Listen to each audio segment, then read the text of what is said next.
فأنا ناصح لإخواني بالصدع بالحق تبيض وجوههم. السكوت في مسألة الحزبية يضرها، فاصدع بما تؤمر وأعرض عن المشركين. سلامي على دماج ورجالها والشيخ يحيى ودار العلم يا سعد بانيها. بسم الله الرحمن الرحيم. Alhamdulillah, wassalatu wassalamu ala rasulillah wa alihi wa sahbihi wa man wala. Kita masuk ayat yang ke-61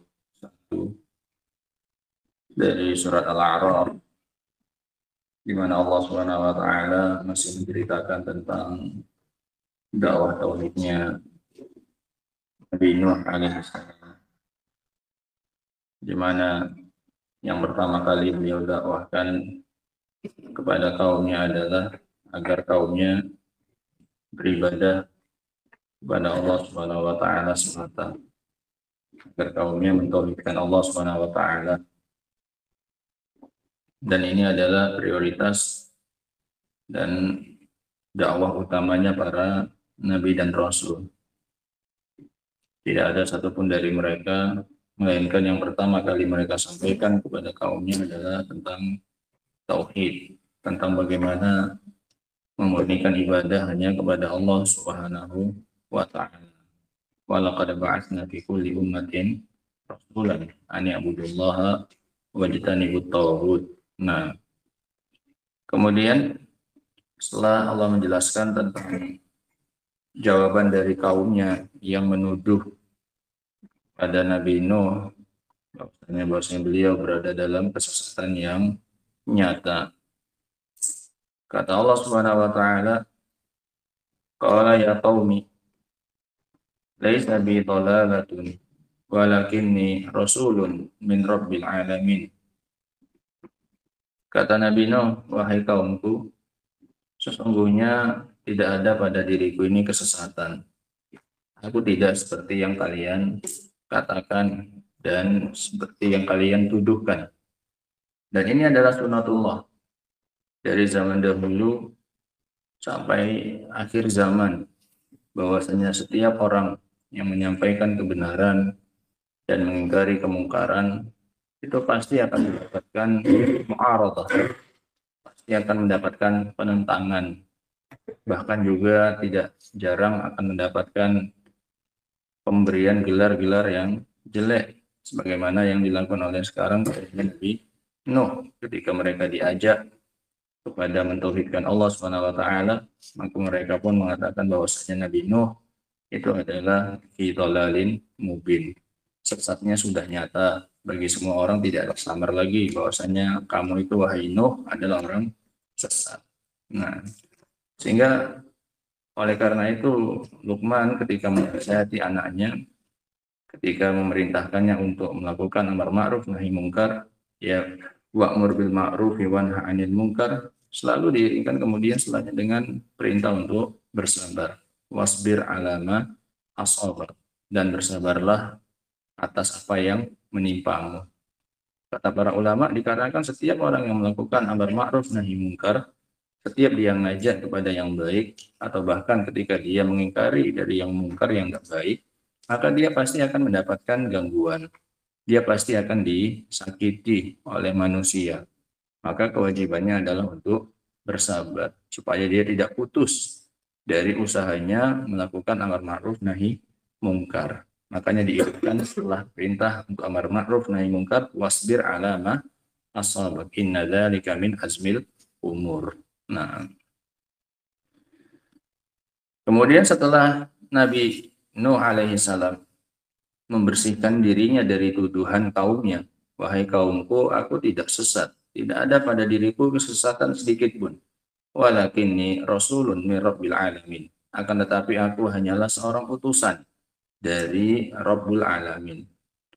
Uballighukum risalati rabbi, aku cuma menyampaikan risalah, pesan dari Rabbku. Wa ansahu lakum, dan aku hanya ingin menasihati kalian, tidak ada tujuan yang lain. Wa a'lamu minallahi ma la ta'lamun, dan saya mengetahui dari Allah sesuatu yang kalian tidak mengetahuinya. Saya dapat wahyu untuk disampaikan kepada kalian, sehingga saya tahu lebih banyak tentang Allah daripada kalian. Qala Syekh Abdurrahman bin Nasir As-Sa'di rahimahullah menjelaskan dua ayat ini. Farad dan Nuh alaihim rad dan latifan. Maka Nabi Nuh membantah atas mereka dengan bantahan yang lembut. Sehingga ini disyariatkan untuk membersihkan nama baik ketika dituduh, ketika dikata-katai. Boleh seseorang untuk menjelaskan hakikat perkara dirinya. Bukan dalam rangka menyombongkan dirinya, bukan. Tapi untuk agar orang lain itu tahu hakikat dari perkaranya. Aku ini seperti ini, tidak seperti yang kalian tuduhkan. Sehingga nggak masalah seseorang membersihkan nama baik dari dirinya, terutama ketika dia dituduh, maka boleh. Nah, sebagaimana yang dilakukan sekarang oleh Nabi Nuh. Maka Nabi Nuh membantah mereka dengan bantahan yang lembut, rad dan latifan. Wataraqqa lahum, dan beliau bersikap lemah lembut kepada mereka, bersikap lunak, taraqqaq, raqiq. Dan beliau bersikap lunak kepada mereka, la'allahum yanqaduna lahu. Dengan harapan mereka itu mau tunduk kepada beliau. Dan ini hukum asal yang namanya dakwah. Hukum asalnya di awal kalinya itu adalah dengan lemah lembut. Nah, faqala, maka kata Nabi Nuh, ya qaum laisa bi dhalal. Aku tidak ada pada diriku ini kesesatan sebagaimana yang kalian tuduhkan. Ai lastu dhallan fi mas'alatin minal masail min jami'il wujuh. Aku bukanlah orang sesat dalam satu permasalahan dari permasalahan-permasalahan yang ada. Dari segala sisi pun tidak ada aku sesat. Wa innama ana hadin muhtadin. Bahkan yang ada, aku ini justru ngasih petunjuk. Kalau aku yang sesat, gimana aku bisa ngasih petunjuk? Bahkan aku adalah orang yang ngasih petunjuk, muhtadin, dan aku dapat petunjuk. Kalau hadin, dia nunjukkan orang lain. Syaratnya dia harus muhtadin. Orang yang menunjukkan orang lain, dia sendiri harus di atas petunjuk. Dia harus tahu arah dulu, baru bisa ngajak orang untuk ngikuti arah tersebut. Kalau dia sendiri nggak tahu arah, nggak akan mungkin dia bisa mengarahkan siapa? Orang lain. Nah, bagaimana mungkin dia bisa menyampaikan apa yang dia inginkan berupa kebenaran, sementara dia sendiri tidak tahu apa itu yang benar. Sehingga aku, kata Nabi Nuh, hadin muhtadin. Aku ini nunjukkan orang ke jalan yang benar, karena aku sendiri sekarang sudah di jalan yang benar. Aku ini tahu jalan, dan sekarang aku ngajak kalian untuk mengikuti jalan tersebut. Bal hidayatuhu alaihi salatu wassalam min jinsi hidayati ikhwanihi ulil azmi minal mursalin. Bahkan hidayah kepada beliau alaihi salatu wassalam adalah termasuk dari jenis hidayah yang diberikan kepada saudara-saudara beliau dari kalangan ulul azmi minal mursalin. Ini bukan hidayah biasa, ini hidayah yang di atas hidayah yang lain. A'la anwa'il hidayat, jenis hidayah yang paling tinggi itu adalah hidayah Allah kepada ulul azmi minar rusul, orang-orang yang punya tekad kuat dan lebih dibandingkan yang lainnya. Khilaf para ulama tentang siapa saja ulul azmi. Pendapat yang masyhur ini 5 orang dari kalangan para nabi dan rasul yang diperintahkan oleh Allah nabi kita untuk bersabar seperti bersabarnya mereka. Fasbir kama sabara ulul azmi. Nah, maka bersabarlah seperti bersabarnya ulul azmi. Di antaranya Ibrahim dan Nabi kita Muhammad SAW, kemudian Nuh, kemudian Musa, kemudian Isa. Nah, jenis hidayah untuk mereka ini, ulul azmi ini adalah jenis hidayah yang paling tinggi. Wa akmaluha, wa atammuha, dan hidayah yang paling sempurna. Wahia apa itu? Hidayatur risalah at-tammah al-kamilah. Yaitu hidayah berupa diberikannya risalah yang sempurna untuk mereka. Walihada qala, oleh karena itu Allah Subhanahu wa taala mengatakan tentang ucapan Nabi Nuh, "Walakinni rasulun min rabbil alamin." Akan tetapi aku ini hanya seorang utusan dari sisi Rabbul alamin. Maksudnya Rabbi wa rabbukum wa rabbu jami'il khalq. Allah itu adalah Rabbku, Rabb kalian juga, dan Rabbnya seluruh makhluk. Alladzi rabba jami'al khalqi, yang mengatur segala makhluk, bi anwa'it tarbiyah, dengan segala macam jenis tarbiyah. Alladzi min a'zami tarbiyatihi, yang mana termasuk di antara tarbiyah, pengaturan, pengurusan Allah yang paling besar itu adalah an arsala ila ibadihi rusulan. Adalah Allah mengutus kepada hamba-hambanya para rasul. Ini bentuk pengaturan dan pengurusan Allah. Allah ngurusi kita, caranya dengan cara Allah ngirim sama kita para rasul. Allah ingin membenahi urusan kita, Allah ingin mentarbiyah kita. Salah satu bentuknya yang paling agung adalah dengan Allah kirim kepada kita apa ini? Para rasul. Supaya apa? Ta'muruhum bil a'mali shalihah. Rasul tersebut nanti memerintahkan kepada amalan-amalan yang saleh, wal akhlaq al fadilah, dan akhlak-akhlak yang terpuji, wal aqaid al hasanah, keyakinan-keyakinan yang baik, wa tanhahum an addadiha, serta melarang mereka dari lawannya. Berarti melarang mereka dari amal yang jelek, dari akhlak yang tercela, dan dari akidah yang rusak. Nah, sehingga diutus para rasul, ini adalah salah satu bentuk tarbiyah Allah yang paling besar kepada siapanya? Hambanya. Dengan cara Allah kirim untuk kita ini para rasul.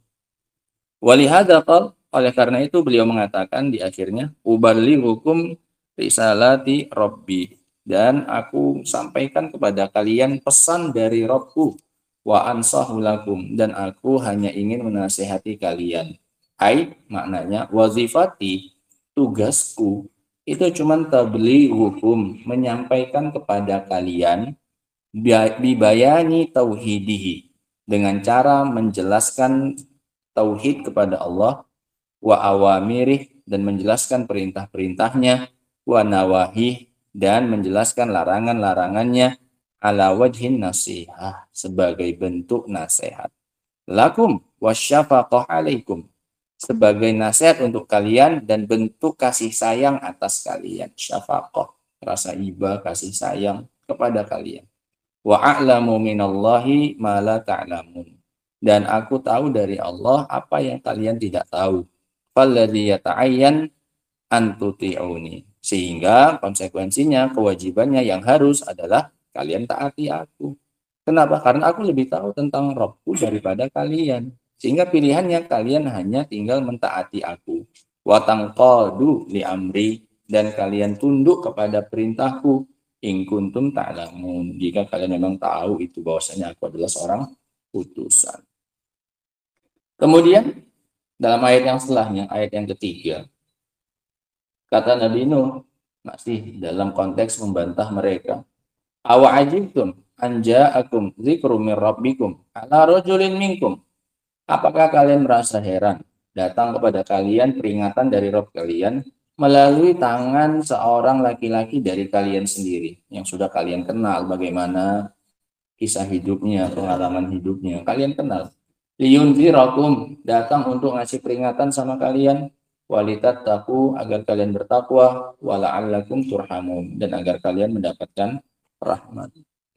Qala Syekh Abdurrahman As-Sa'di rahimahullah, awa ajibtun an ja'akum dzikru min rabbikum ala rajulin minkum. Ai, maknanya kaifa ta'jabun, bagaimana mungkin kalian merasa heran, min halatin, dari sebuah keadaan, la yang bagil ajabu minha, yang enggak sepantasnya untuk diherankan. Kok kalian malah heran dari suatu perkara yang enggak sepantasnya untuk diherankan? Itu maknanya awa ajibtun.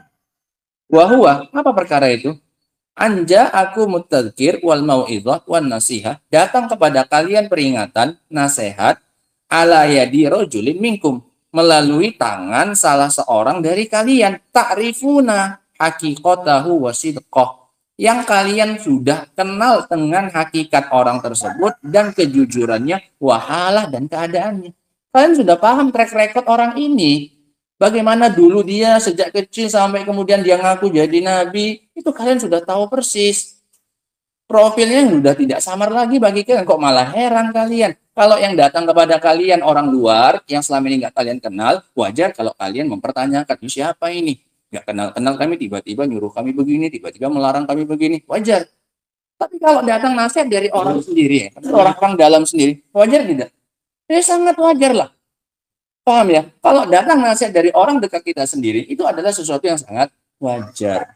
Nggak usah diingkari, nggak usah merasa heran. Justru karena orang dekat itulah, justru dia paling layak untuk memberikan apa ini? Peringatan dan nasihat. Kalau dari yang dekat saja dipertanyakan nasihatnya, dianggap heran, kenapa, dan seterusnya, jangan harap kamu bisa menerima nasihat dari siapa ini? Yang jauh. Itu perhatikan ya. Ini pelajaran penting dari Allah Subhanahu wa taala. Awa ajibtu. Ngapain kalian merasa heran? Toh yang datang kepada kalian adalah Nuh, orang yang sudah kalian kenal bagaimana perjalanan hidupnya. Orang yang sudah kalian tahu keadaan dari dulu. Nggak ada yang mengherankan. Sehingga kalau kita tidak bisa menerima nasihat dari dalam, dari orang yang dekat dengan kita sendiri, yang setiap hari kita ketahui keadaannya bagaimana dengan kita, kalau itu tidak bisa kita terima dan terus kita merasa heran dan bagaimana ngasih pertanyaan dan seterusnya, maka yakinlah pertanyaan dari orang yang lebih jauh dari kita, nasihat dari mereka tentu tidak akan kita lebih apa ini pertimbangkan. Siapa kau? Apa urusanmu? Tahu apa kau tentang kami? Pasti seperti itu. Kenapa? Karena kita tidak punya kesiapan untuk menerimanya. Kenapa? Dari yang dekat saja pun dengan kita, nasihat itu kita apa ini? Mentahkan, kita tolak. Sehingga ini kata Allah Subhanahu wa taala, awa ajibtum anja akum zikrun min rabbikum ala rajulin minkum. Rajulin minkum, laki-laki dari siapa ini? Kalian sendiri, bukan dari orang lain, bukan dari luar. Ini nasihatnya. Apa yang mau diherankan, kata beliau. Ala yadi rajulin minkum ta'rifuna haqiqatahu wa sidqahu wahalahu fahadhil hal min inayatillahi bikum. Ini adalah justru bentuk perhatian Allah kepada kalian, wa barrihi wa ihsanihi, dan bentuk kebaikan Allah alladzi yutalaqqa bil qabul wasyukur, yang harusnya diterima dengan penerimaan dan dia baik disyukuri. Harusnya kalau ada yang menasihati kita dari orang dalam sendiri, ini harusnya dia baik disyukuri, menunjukkan dia perhatian dengan kita. Jangan nunggu dinasihati orang luar, ujung-ujungnya pasti akan apa ini? Ditolak. Kenapa? Gengsi. Kenapa? Malu. Kok bisa orang lain apa ini? Ikut-ikutan. Kok bisa orang lain tahu yang di luar segala macamnya? Biasakan menerima nasihat dari mana ini, Pak? Dari dekat, supaya kita punya kesiapan ketika nanti datang suatu saat nasihat dari mana ini? Dari jauh. Kenapa? Kita memang sudah terbiasa menerima nasihat dari dekat. Kalau dari dekat pun tidak, maka apalagi dari jauh. Nah, seharusnya ini diterima dengan penerimaan wasyukur dan disyukuri. Wa qauluhu liyunzirakum walitattaqu wa la'allakum turhamun, ay liyunzirakum al-adzab al-alim. Dia datang untuk mengingatkan kalian, ngasih peringatan sama kalian azab yang pedih. Wa taf'alun al-asbab al-munjiyah, dan kalian melakukan sebab-sebab yang bisa menyelamatkan min istimali taqwallah zahiran wa batinan, dengan cara menggunakan ketakwaan kepada Allah secara zahir dan batin. Wa bidzalika tahsulu alaihim wa oleh karena itu akan terdapatkan oleh kalian wa tanzilu rahmatullahi alwasi'ah, dan akan termunculkan dan akan turun rahmat Allah yang luas untuk kalian. Sehingga itu satu paket ya. Nah, la'allakum turhamun itu sebabnya adalah adanya peringatan. Dengan datangnya peringatan kita bisa apa ini? Bertakwa. Kalau sudah bertakwa, maka rahmat Allah pun akan apa ini? Turun. Itu tiga yang saling terkait. Tiga misinya Nuh kepada kaumnya dan seluruh para nabi dan seluruh para penasihat, itu tujuannya. Kasih peringatan dengan adab yang pedih, ditakut-takuti, diancam. Tujuannya agar mereka apa ini? Berhati-hati dan mencari perlindungan dari perkara tersebut, bertakwa, walitat, taku. Kalau itu mereka lakukan, ujung-ujungnya mereka apa? La'allakum apa? Turhamun. Dapat apa? Rahmat. Nah, kemudian di ayat yang terakhir tentang kisah ini, fakadzabu. Sudah demikian pun mereka tetap apa ini? Mendustakannya. Akhirnya Allah hanya bisa memutuskan, sudah selesai dakwahnya. Ini diringkas. Nah, hari-harinya ya seperti itu terus, tetap didakwahi oleh siapa ini? Nabi Nuh. Ini kan diringkas saja. Akhir kisahnya adalah fakadzabu. Mereka tetap mendustakannya. Fa'anjainahu, kami selamatkan dia. Karena Nuh sudah melakukan apanya? Tugasnya. Walaupun yang menjawab dakwahnya cuma apa ini? Hanya segelintir orang, tapi nggak jadi masalah. Yang penting cari apa dulu?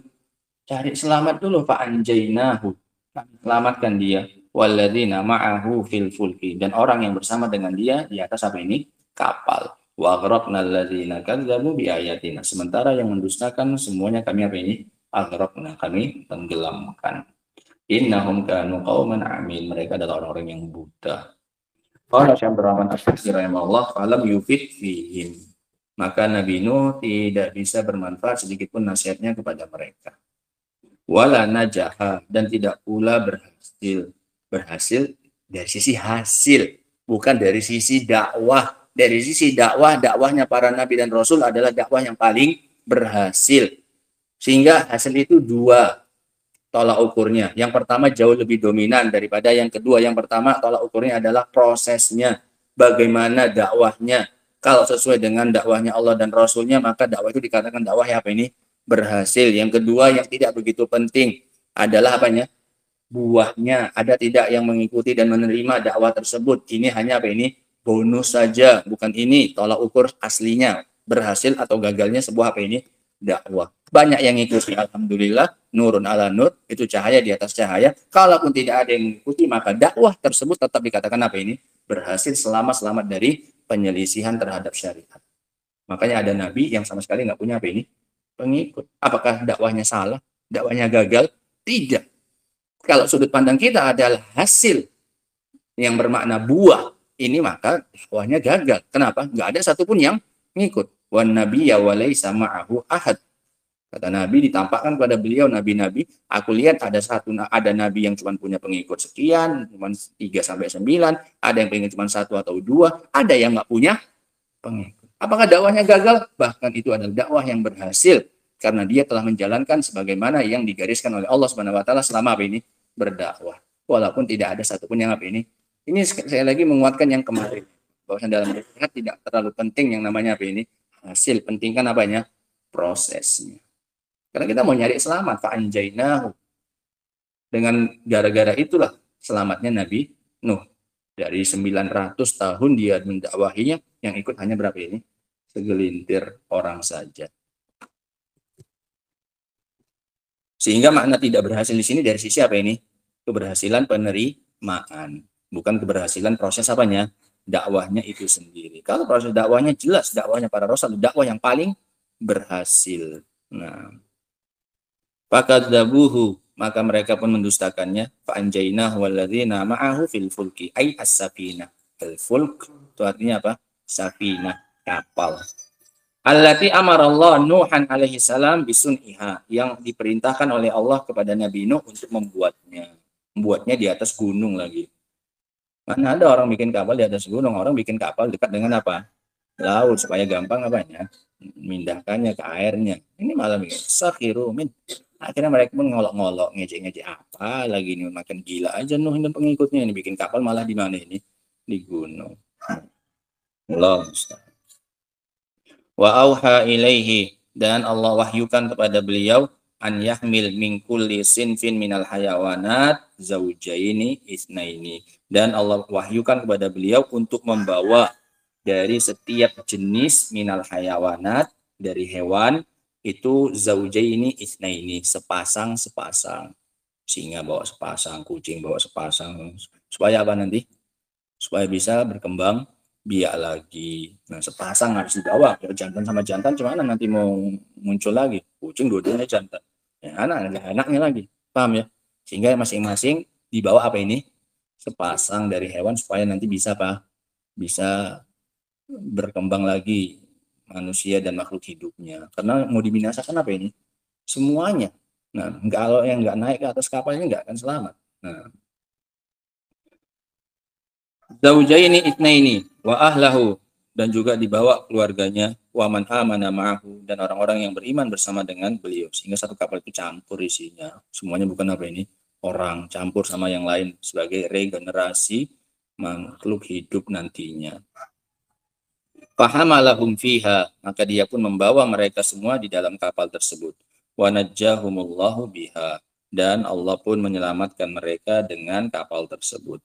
Wa aghraqna alladziina kadzdzabu biayatina, dan kami tenggelamkan orang-orang yang mendustakan ayat-ayat kami. Innahum kanu qauman amin, sesungguhnya mereka, Abdullah, dua-duanya sini dua-duanya sini. Dua-duanya sini. Atau sudah aja berdiri, belum siap berdiri dua-duanya. Berdiri dua-duanya. Berdiri dua-dua. Dari tadi soalnya. Berdiri dua-duanya. Nah, gitu aja. Biar nggak cerita. Nah. Kemudian kami tenggelamkan orang-orang yang mendustakan ayat-ayat kami. Innahum kanu qauman amin. Sungguhnya mereka adalah kaum yang buta. Buta dari apa? Anil huda. Dari melihat petunjuk. Bukan nggak punya mata bisa melihat, tapi buta dari melihat petunjuk. Wa absarul haq, dan buta dari melihat kebenaran. Wa arahumullahu ala yadinuh minal ayatil bayinat, dan Allah tunjukkan kepada mereka melalui tangannya Nuh berupa tanda-tanda yang jelas, mabihi yu'minu ulul albab, yang dengan tanda tersebut harusnya orang yang punya akal itu bisa apa ini? Beriman. Fasakhiru min. Tapi mereka justru apa ini? Mengolok-oloknya. Wastahza'u bihi, dan mengejeknya. Wa kafaru, bahkan mereka kufur kepadanya. Dan bisa kita ambil dari kisah yang luar biasa ini, teman. Berapa ayat ini? Dari ayat 59 sampai ayat yang ke-64.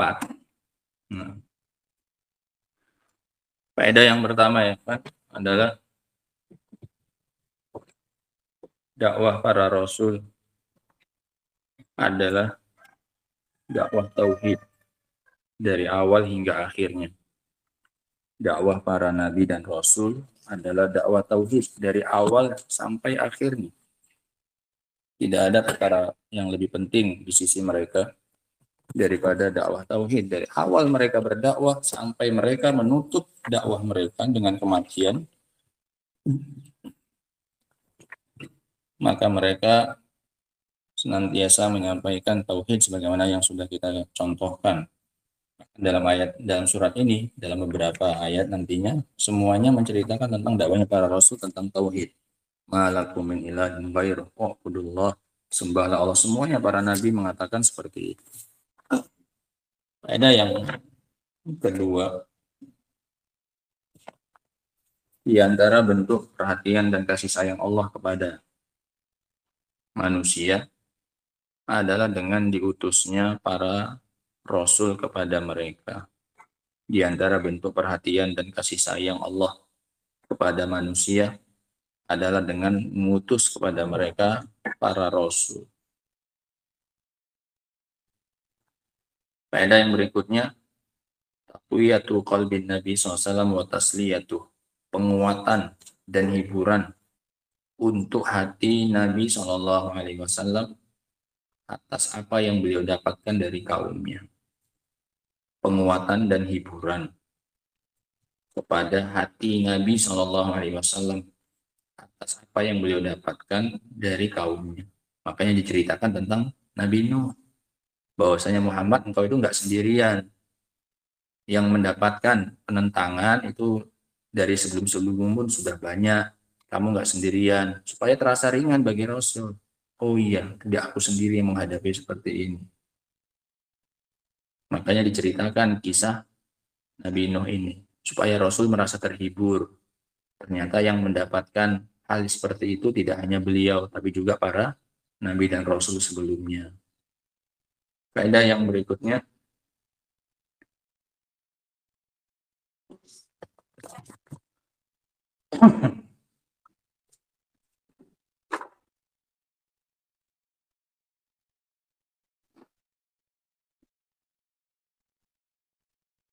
setiap orang yang berjalan di atas dakwah tauhid, fala budda an yu'za, maka pasti akan disakiti.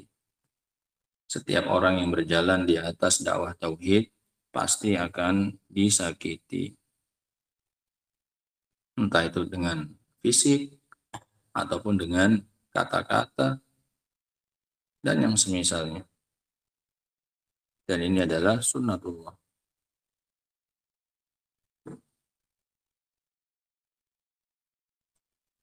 Pada yang berikutnya, tingginya akhlak Nabi Nuh alaihissalam pada kaumnya. Tingginya akhlak Nabi Nuh kepada kaumnya. Dari sisi beliau tetap memanggil mereka dengan lemah lembut setelah didustakan. sudah didustakan, ya kan, dituduh sesat dan yang lainnya, beliau masih manggil mereka dengan lemah lembut, ya kaum, masih pakai panggilan itu, nggak langsung aku nggak sesat, nggak kayak gitu bantahnya. Padahal sudah jelas musuh tidak itu, sudah jelas musuh. Tapi ketika ingin menasihati lagi, beliau tetap dengan apa ini, lemah lembut, ya kaum, laisa bil dolal, nggak ada pada diriku apa ini, kesesatan. Itu yang dari kata Syekh Abdurrahman As-Sa'di, beliau membantahnya dengan rod dan latifan, dengan bantahan yang lembut. Ini yang harusnya kita contoh dan kita tiru, ya kan. Tidak selamanya berapi-api dan semangat itu apa baik, terutama dalam menghadapi orang-orang apa ini, orang-orang bodoh, bahkan yang terang-terangan sudah memusuhi apa ini, dakwahnya Nabi Nuh alaihissalatu wassalam. Beliau masih apa ini, masih manggil pakai gelar yang lembut, ya kaum, padahal dia tadi sudah divonis apa ini, sesat. Sehingga ada saatnya kita semangat berapi-api, ada saatnya kita menggunakan apa ini, dengan kelemah lembutan, walaupun yang di depan kita adalah orang-orang yang jelas apa ini, memusuhi kita. Nah, faedah yang berikutnya, ini kita ambil yang paling penting saja, ya. Tugas dan misi utama para rasul hanyalah iblaghur risalah, adalah menyampaikan pesan dan risalah dari Allah Subhanahu wa taala. Tugas dan misi utama para rasul adalah iblaghu risalati rabbih, adalah menyampaikan risalah dan pesan dari Allah. Sekedar menyampaikan, nggak lebih nggak kurang.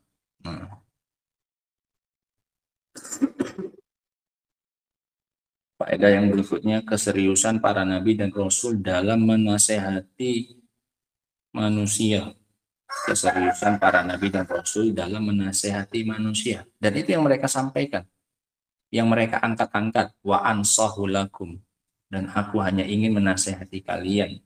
Ini bukan nasihat biasa, ini nasihat yang besar untuk menyelamatkan mereka dunia dan akhirat. Wa ansahu lakum. Faedah yang berikutnya,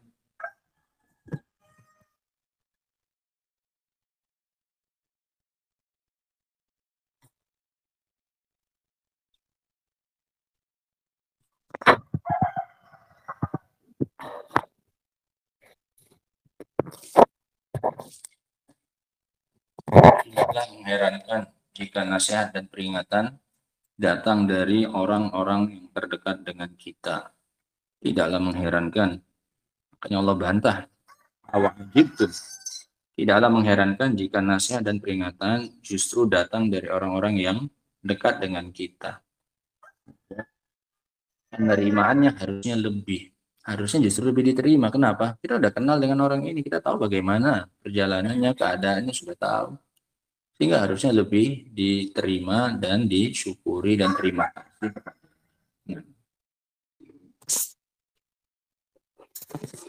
Faedah yang terakhir, anna amal qulub asyad wa a'zam min amal absar, bahwasanya kebutaan hati ini lebih besar dan lebih parah daripada kebutaan mata. Bahwasanya kebutaan hati ini lebih besar dan lebih parah daripada kebutaan mata. Innahum kanu qauman amin. Mereka adalah orang-orang yang buta dari melihat kebenaran, bukan dari melihat dengan mata kepala. Nah, wallahu taala alam. Ini beberapa faedah saja. Nah, ada faedah yang lainnya insyaallah lanjutkan pada ayat yang berikutnya. Kita ganti kisah, ganti contoh yang lain. Nah, dari kaum-kaum yang mendustakan nabi mereka. Nah, wallahu taala alam. Setelahnya kisah Nabi Hud alaihi salam. Wallahu ta'ala subhanahu wa bihamdika asyhadu an la ilaha illa anta astaghfiruka wa atubu ilaik. Walhamdulillahi rabbil